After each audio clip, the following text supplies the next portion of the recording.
नमस्कार भक्तों, माताओं और बहनों, जय श्री कृष्ण, जय श्री राधे राधे।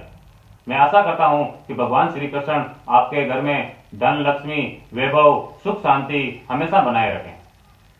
मैं दशरथ उपाध्याय फिर आपके सामने 26वें दिन का 26वां अध्याय लेकर हाजिर हुआ हूं। ये हमारा कथा वाचन आपको अगर पसंद आए तो हमारे चैनल को सब्सक्राइब करना नहीं भूलें और अपने दोस्तों के साथ शेयर करना नहीं भूलें और कमेंट्स करना भी नहीं भूलें।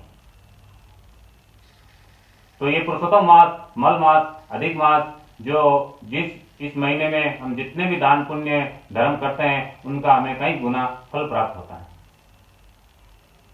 इस पुरुषोत्तम मास में हम किसी मंदिर में या किसी देवालय में या किसी गरीब बच्चे को या किसी अनाथ आश्रय में जाकर के दान पुण्य करते हैं तो हमें कई गुना फल प्राप्त होता है। इस पुरुषोत्तम मास में पूरे महीने में आप दान पुण्य नहीं कर सकते हैं। इस अंतिम 5 दिन में भी अगर आप दान पुण्य करते हैं तो उनका भी फल आपको करोड़ों गुना मिलता है। इसमें अपने घर में अखंड दीपक लगा सकते हैं और 5 दिन दीपक लगा के फिर वो दीपक किसी मंदिर में या किसी ब्राह्मण को या फिर किसी सरोवर में जाकर विसर्जन कर सकते हैं, जिससे हमें कई गुना फल प्राप्त होता है। इस पुरुषोत्तम मास में अगर हम जो भी दान पुण्य करते हैं उनका फल हमें कई गुना प्राप्त होता है। इस पुरुषोत्तम मास में हमें तुलसी का पूजन जरूर ही करना चाहिए। संध्या काल के समय हम तुलसी के चरणों में दीपक लगा करके तुलसी से प्रार्थना कर सकते हैं कि हे तुलसी देवी, हे जगत जननी, आप मुझे अपने घर में सुख, शांति, समृद्धि, वैभव, संतान सुख, इस प्रकार का बोल के दीपक करें। तो इस पुरुषोत्तम मास में हम जितने भी दान पुण्य करते हैं तो भगवान श्री कृष्ण भगवान हमारे ऊपर प्रसन्न होकर हमें बहुत से धन, दौलत, वैभव देते हैं। ये पुरुषोत्तम मास भगवान श्री कृष्ण को समर्पित है। इस मास में हम जितने भी श्रीमद् भागवत गीता का पाठ करते हैं उसका भी फल हमें कई गुना प्राप्त होता है। श्री भगवान स्वयं हमारे ऊपर प्रसन्न होकर हमें वर देते हैं। पुरुषोत्तम मास, मल मास, अधिक मास के अंदर हम जितने भी दान पुण्य करते हैं उसका फल हमें कई गुना प्राप्त होता है। श्री विष्णु भगवान खुद स्वयं प्रसन्न होकर हमें बहुत धन दौलत से परिपूर्ण करते हैं। भगवान श्री कृष्ण का जो प्रिय मास है वो पुरुषोत्तम मास, मल मास, अधिक मास है। इसमें हम किसी गरीब को किसी मंदिर में और किसी गौशाला में दान पुण्य दे सकते हैं, जिसका हमें कई गुना फल प्राप्त होता है। श्री विष्णु भगवान स्वयं हमारे पर प्रसन्न होकर हमें बहुत से धन दौलत से परिपूर्ण करके हमें आशीर्वाद प्रदान करते हैं। इस पुरुषोत्तम मास में यानी इस मल मास, पुरुषोत्तम मास, अधिक मास में हम स्वयं जल्दी ब्रह्म मुहूर्त में उठ करके स्नान आदि से निवृत्त होकर के सूर्य देव को अर्घ दे करके गायत्री मंत्र बोल के फिर बाद में श्री विष्णु भगवान श्री पुरुषोत्तम मास का वर्ण करना चाहिए, जिससे हमें हमारे घर में सुख, शांति, समृद्धि और वैभव बना रहे और हमारे घर में दीपदान करने से बहुत से धन दौलत और पुत्र पौत्रादि की सुख प्राप्ति होती है। तो आइए हम सुनते हैं 26वें अध्याय।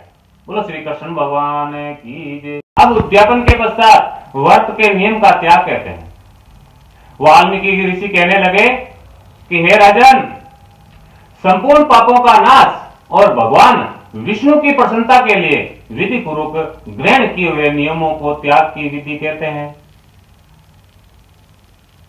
हे राजन, अयाचित व्रत में रात्रि के समय भोजन करने वाला मनुष्य जो ब्राह्मण को भोजन करा के सोने का अथवा स्वर्ण का दान देना ही चाहिए, और जो मनुष्य अमावस्या को भोजन करता है वो दक्षिणा सहित गो का दान देना चाहिए।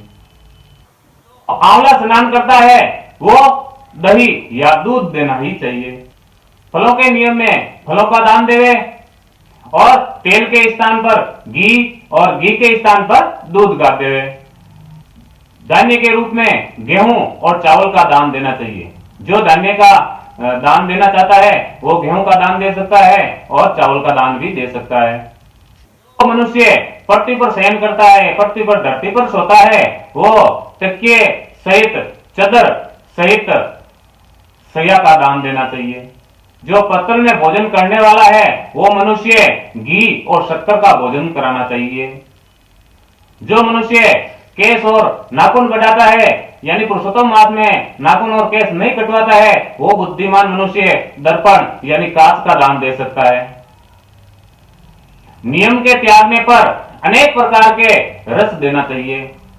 अगर जब पूरा नियम हो गया, पूरा नियम होने के बाद में अनेक प्रकार का रस यानी खाने की रसद जो सामग्री होती है उनका दान दे सकता है। जो अपने को पसंद हो कि भाई ये वस्तु मेरे को अच्छी लग रही है, उस रस का या उस भोजन का, उस मिष्ठान का हम दान दे सकते हैं।